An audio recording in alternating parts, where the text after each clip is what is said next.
শুধু দর্শক শ্রোতা, আসসালামু আলাইকুম। আজ জাতীয়তাবাদী দলের প্রতিষ্ঠা বার্ষিকী। দলের ভারপ্রাপ্ত চেয়ারম্যান তারেক রহমান দলের নেতা কর্মীদের সাধুবাদ, শুভেচ্ছা জানিয়েছেন। সাথে সাথে তিনি প্রতিশোধমূলক মামলা, হয়রানিমূলক মামলা থেকে বিরত থাকার জন্য সবাইকে হুঁশিয়ার করেছেন। তিনি একথাও স্মরণ করিয়ে দিয়েছেন যে আমাদের ইনসাফ ভিত্তিক সমাজ ব্যবস্থা গড়ে তুলতে হবে। কোনো মানুষের উপর, কোনো নিরীহ মানুষের উপরে যেন কোনো অবিচার, অন্যায় করা না হয়। এদিকে কয়েকদিন রাজনৈতিক অঙ্গনে চাওয়ার হচ্ছে আমাদের প্রাক্তন রাষ্ট্রপতি আব্দুল হামিদ সাহেব সভাপতির দায়িত্ব নিয়ে আইবি রহমান, সোহেল তাজ এই ত্রিশঙ্ক নিয়ে তিনি আওয়ামী লীগের পুনর্গঠনের একটা ভূমিকা রাখতে পারেন এবং অনেকে জল্পনা কল্পনা করছেন। এর মধ্যে বিশ্লেষণ, সমালোচনা শুরু হয়েছে। প্রথমেই আব্দুল হামিদ সাহেবকে ধরেছেন যে তিনি প্রেসিডেন্ট থাকতে খুনের আসামি, দণ্ডপ্রাপ্ত ক্রিমিনালদের ছেড়ে দিয়েছেন। তিনি একটা বিতর্কিত মানুষ, সুতরাং তাকে দিয়ে আওয়ামী লীগ পুনর্গঠিত করে সুবিধাজনক কোনো অবস্থায় যেতে পারবে বলে রাজনৈতিক বিশ্লেষকরা মনে করেন। পাশাপাশি একথাও ইতিহাস বলে, সারা পৃথিবীতে কোন স্বৈরা শাসক দেশ থেকে জনগণের রোষের মুখে জীবন ভয়ে পালিয়ে যাওয়ার পরে পুনরায় দেশে ফিরে এসে শাসন ব্যবস্থা গ্রহণ করেছেন এমন নজির নাই। সুতরাং বর্তমান যে অবস্থা চলছে, এই অবস্থা নিয়ে একটু কথা বলা প্রয়োজন। যে এখন আইন শৃঙ্খলা একটা ঢিলে তালে চলছে এমনই মনে হচ্ছে। মনে হওয়ার কারণও আছে। সবেমাত্র সরকার গঠিত হলো, দায়িত্ব বোঝার সাথে সাথে প্রলয়ঙ্করী এক বন্যায় 8-10টা জেলা তলিয়ে গেল। মানুষকে উদ্ধার করা, ত্রাণ কর্মতৎপরা পরিচালনা করা, সরকার, দেশের মানুষ তাদের সর্বশক্তি নিয়োগ করেছে এই মানুষদের রক্ষা করার জন্য বিপদ থেকে। এদিকে জনমনে একটা শঙ্কা রয়েছে যে এইভাবে আইন শৃঙ্খলা অনেকে হাতে তুলে নিচ্ছে, ব্যবসা প্রতিষ্ঠান দখল করে নিচ্ছে, যার যা ইচ্ছা তাই বিভিন্ন জায়গায়, সব জায়গায় না করছে। অনেকে আইন শৃঙ্খলার অবনতি দেখে আশঙ্কা এবং উদ্বেগ প্রকাশ করছেন। পাশাপাশি এমন মন্তব্য শোনা যাচ্ছে, সর্ব জায়গায় সেনাবাহিনীকে দেখা হচ্ছে, পুলিশকে ওইভাবে দেখা যাচ্ছে না, র্যাবকে ওইভাবে দেখা যাচ্ছে না, বিজেপি কিছু কিছু জায়গায় দেখা যাচ্ছে।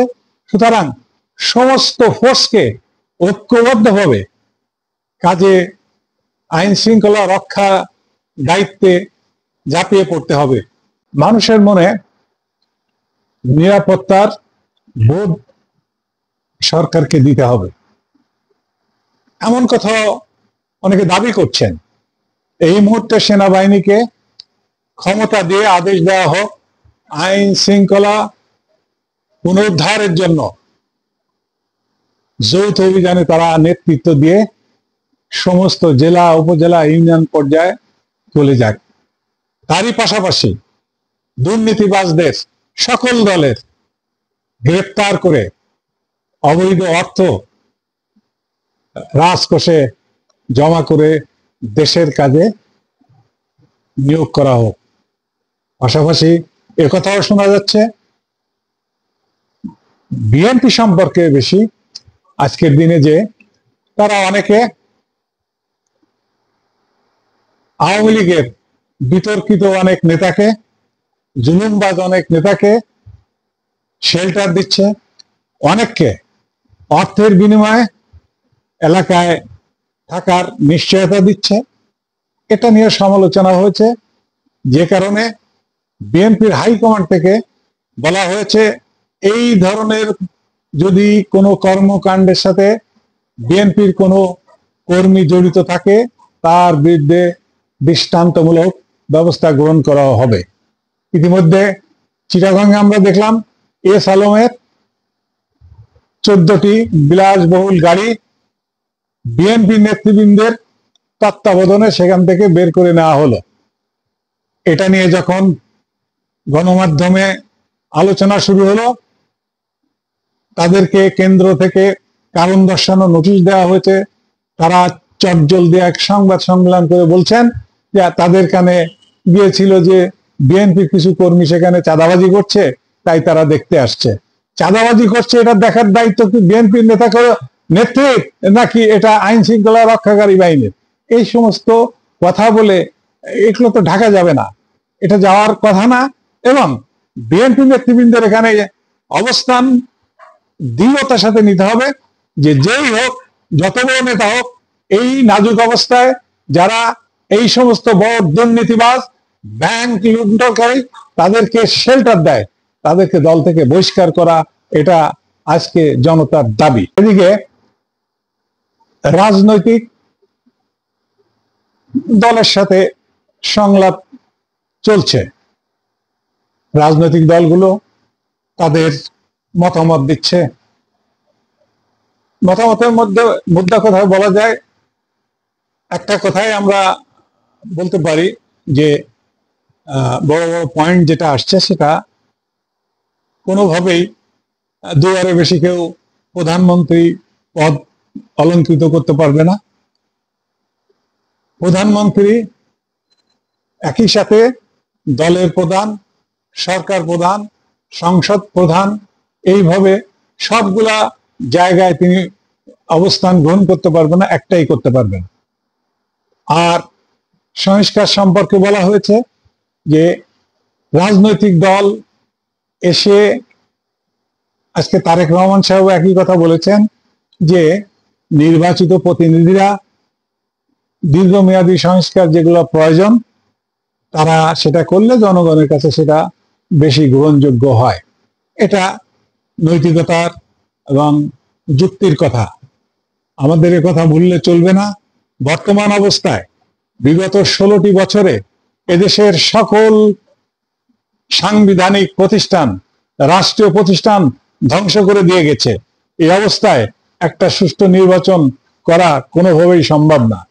সুতরাং সরকার সমস্ত রাজনৈতিক দলকে আশ্বস্ত করেছেন যে তারা সময় নষ্ট করবেন না, যত দ্রুত সম্ভব একটা সুষ্ঠু নিরপেক্ষ নির্বাচনের জন্য যে সংস্কার করা প্রয়োজন সেই সংস্কারগুলো করার পরেই নির্বাচন দিবে।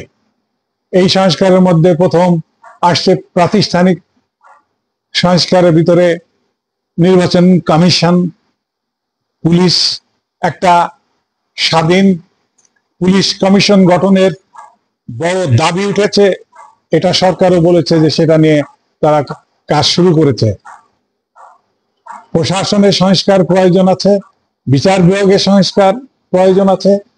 এমনকি অনেক রাজনৈতিক বিশেষজ্ঞ, অনেক পলিটিক্যাল সায়েন্সের বোদ্ধরা বলছেন আমাদের যে সংবিধান, এই সংবিধানে 70 অনুচ্ছেদ প্রথমে বাতিল করতে হবে।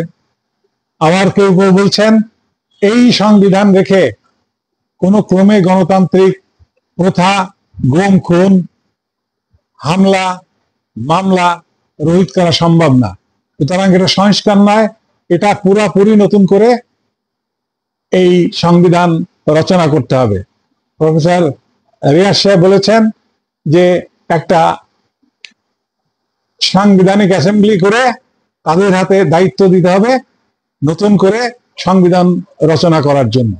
সুতরাং সর্ব আলোচনা এক জায়গায় এসে দেখা যায় যে বড় বড় যে সংস্কারগুলা তার জন্য কমিশন গঠন করতে হবে, কমিটি গঠন করতে হবে দ্রুততম সময়, যাতে করে এই সংস্কারগুলা করা সম্ভব হয়। আশা করি এই সরকার জাতির আকাঙ্ক্ষাকে ভুলুণ্ঠিত করবেন না, বরং আকাঙ্ক্ষাকে বাস্তবায়িত করবেন। বর্তমান দেশের রাজনৈতিক যে অবস্থা, এক কথায় বলা যায় মাঠে ঘরে কোথাও আওয়ামী লীগের কোনো কর্মী নাই। আজকে 2-3 জনের সঙ্গে আমি কথা বললাম, তারা তার এলাকা থেকে 2-3 ডিস্ট্রিক্ট দূরে যে আত্মীয় স্বজনের বাসায় অবস্থান গ্রহণ করেছেন। তারা সিটে ফোটা চা ফোটা কর্মী, তাদের নামে হত্যা মামলা জুড়ে দেওয়া হয়েছে। এই অবস্থায় একটা বড় দলের রাজনৈতিক শূন্যতা মাঠে আমরা পরিলক্ষিত করছি। এই শূন্যতার মধ্যে এখন বিএনপি দেখছে যে তাদের জন্য সামনে বিজয়ের একটা বড় মাল্য অপেক্ষা করছে, এটা ঠিক। কিন্তু সেই বিজয় মাল্য অপেক্ষা করছে বিদায় দ্রুত নির্বাচন চাই ক্ষমতায় যাওয়ার জন্য, এমন চাওয়াটা জনগণ মেনে নেবে না। আমাদের মনে রাখতে হবে প্রথম সংস্কার, সেই মূল কথায় যেতে হয়, ডিম আগে না মুরগি আগে? আমাদের সংস্কার আগে নাকি নির্বাচন আগে? অবশ্যই সংস্কার আগে। এমন সংস্কার করতে হবে যতদূর সময় আমাদেরকে পারমিট করে, এই সময়ের মধ্যে সংস্কারগুলো করে যাতে একটা সুষ্ঠু নির্বাচন করা সম্ভব হয়। আর এখানে আর একটা সুবিধা রয়েছে রাজনৈতিক দলের এবং জাতির। সরকার প্রধান ডক্টর ইউনূস, উনি ক্ষমতা লোভী নন, উনি রাজনীতি করতে চান না, উনার সারা বিশ্বে খ্যাতি সুনাম অর্থ সবই আছেন। সুতরাং ক্ষমতা আঁকড়ে ধরে নয় ছয় করার মতো মানুষ তিনি নন।